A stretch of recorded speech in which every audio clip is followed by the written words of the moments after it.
Hello, मैं हूं श्वेतांक और आप देख रहे हैं Lallan top cinema. Amazon prime video पर अनपॉज्ड नया सफर नाम की एक एंथोलॉजी सीरीज रिलीज हुई है। अनपॉज्ड का ये दूसरा सीजन है, मगर सफर नया। शो के पिछले सीजन में पैंडेमिक के दौरान एकाकीपन और पर्सनल लेवल पर आने वाली दिक्कतों पर फोकस किया गया था, मगर ये सीजन कोविड-19 के दौरान अलग अलग बैकग्राउंड के नौकरी पेशा लोगों की कहानी दिखाई गई है। उनकी समस्याओं पर बात होती है, इसलिए बहुत रिलेटेबल लगती है। इन सभी कहानियों में एक चीज कॉमन है, सब कुछ अच्छा और बेटर हो जाने की उम्मीद। इस सीरीज की पहली स्टोरी है the couple. Nupur Asthana directed ये फिल्म वर्क फ्रॉम होम कर रहे कपल डिप्पी और अक्कू की कहानी दिखाती है। अक्कू एक बड़ी कंपनी में काम करती है, मगर पैंडेमिक का हवाला देकर उसे नौकरी से निकाल दिया जाता है। अक्कू की नौकरी जाने का असर उस कपल के रिश्ते पर पड़ने लगता है। ईगो क्लैशेस होते हैं, फ्रस्ट्रेशन बाहर आने लगती है, मगर वो एक दूसरे पर गिव अप नहीं करते। एक छोटी सी कोशिश उनके बीच की सभी खाइयों को पाट देती है और देखने वालों को पाट देती है। इस कहानी को देखते हुए आप बहुत रिलेट करते हो, उसके स्वीटनेस वाले भाव तक भी पहुंचते हो, एक बार को उस पर यकीन भी कर लेते हो, मगर इस कहानी का हिस्सा नहीं बन पाते। द कपल बड़ी मेडअप और अखबारी खबरों से प्रेरित लगती है। शायद बनाने वालों की ये मंशा न रही हो, मगर इसके किरदार अपने प्रिविलेज को लेकर बड़े इग्नोरेंट बिहेव करते हैं।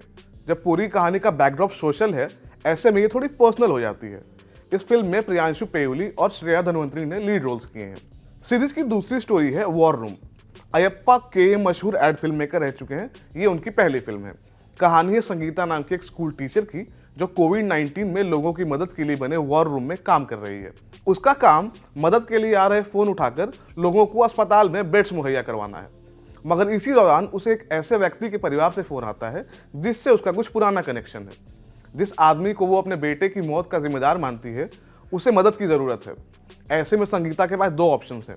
इस मुश्किल वक्त में वो सारे बैर भुलाकर उस व्यक्ति की मदद करे या अपना बदला पूरा करे। संगीता क्या चुनेगी, यही स्टोरी का कैच है।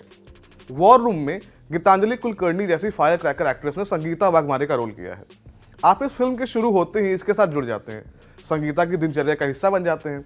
धीरे धीरे टेंशन बिल्ड होना शुरू होता है, मगर अच्छे खासे बिल्डअप के बाद वो टेंशन कब डाइल्यूट हो जाता है पता ही नहीं चलता।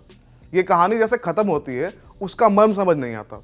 आप द्वंद में फंस जाते हो कि इसे नेगेटिवली लें या नहीं लें, क्योंकि वो पॉजिटिव तो किसी तरीके से नहीं लगती। सीरीज की तीसरी कहानी का नाम है तीन तिगाड़ा। तीन तिगाड़ा को डायरेक्ट किया है little things fame Ruchir Arun ने। ये तीन चोरों की कहानी है जो लूट का माल एक सुनसान इलाके में खाली पड़ी फैक्ट्री में छुपाने आए हैं। इनका बॉस नल्ली सामी उस माल के बिकने तक उन्हें वहीं रहने का ऑर्डर देता है। इन तीनों ही लड़कों चंदन, अजीत और डिंपल की एक बैक स्टोरी है। चंदन की पत्नी प्रेग्नेंट है, मगर पैंडेमिक की वजह से वो उस तक पहुंच नहीं पा रहा। वो थोड़े पैसे कमाने के लिए इस चोरी चकारी के काम में पड़ा है। अजीत का बचपन बड़ा ट्रॉमेटिक रहा है, मगर अब वो सही रास्ते पे है, अपने जीवन में सब कुछ ठीक कर देना चाहता है। डिंपल नल्ली सामी का आदमी है, वो सिर्फ उनके साथ इसलिए है क्योंकि उसे लगता है कि वो तीनों एक टीम है। तीन तिगाड़ा पैंडेमिक को नेपथ्य में रखकर बुनी गई एंटरटेनिंग स्टोरी है, मगर इसे देखने लायक बनाते हैं इसके तीनों लीड एक्टर्स। साकिब सलीम ने चंदन, सैम मोहन ने अजीत और आशीष वर्मा ने डिंपल के रोल्स किए हैं। आशीष वर्मा पिछले दिनों अतरंगी में दिखाई दिए थे, उन्हें स्क्रीन पर देखते हुए बड़ा मजा आता है। ये कहानी कई सारे मैसेज एक साथ देना चाहती है, उसमें से कुछ मैसेज सही जगह डिलीवर होते हैं तो कुछ रह जाते हैं। इस सीरीज की चौथी कहानी है गोंद के लड्डू। शिखा माकन डायरेक्टेड ये फिल्म बड़ी स्वीट लगती है, मगर सबसे जरूरी बात यह है कि इसका पैंडेमिक से कुछ खास लेना देना नहीं है। ये एक डिलीवरी बॉय की कहानी है जिसे अपनी सारी डिलीवरी पूरी करके 5 स्टार रेटिंग पानी है, वरना उसकी नौकरी चली जाएगी। दूसरी तरफ एक माँ है जो दूर शहर में रहने वाली बेटी तक अपने हाथ से बने गोंद के लड्डू भिजवाना चाहती है। ये दो कहानियां जब साथ आती हैं तो ऐसा लगता है मानो हम कोई एड फिल्म देख रहे हैं। गोंद के लड्डू ऐसी फिल्म है जिसका मैसेज बहुत सुंदर और पॉजिटिव है, मगर वो इस एंथोलॉजी सीरीज में होने की शर्तें पूरी नहीं कर पाती। ये खुद को पैंडेमिक से पुख्ता तौर पर जोड़ नहीं पाती, तो इस पर इसका एड फिल्म वाला फील इसके अगेंस्ट चला जाता है, मगर इसे आसानी से एक sweet stand alone short film के तौर पर देखा जा सकता है। अनपॉज नया सफर की आखिरी स्टोरी है वैकुंठ। वैकुंठ शमशान घाट में लाशें जलाने का काम करने वाले विकास चमन की कहानी है। विकास सिंगल पेरेंट है, उसका एक छोटा सा बेटा है जो स्कूल में पढ़ता है। उसके पिताजी कोविड-19 की चपेट में आकर अस्पताल पहुंच चुके हैं। ऐसी स्थिति में उसका मकान मालिक उसे घर खाली करने को कह देता है, क्योंकि विकास के पापा को कोविड है।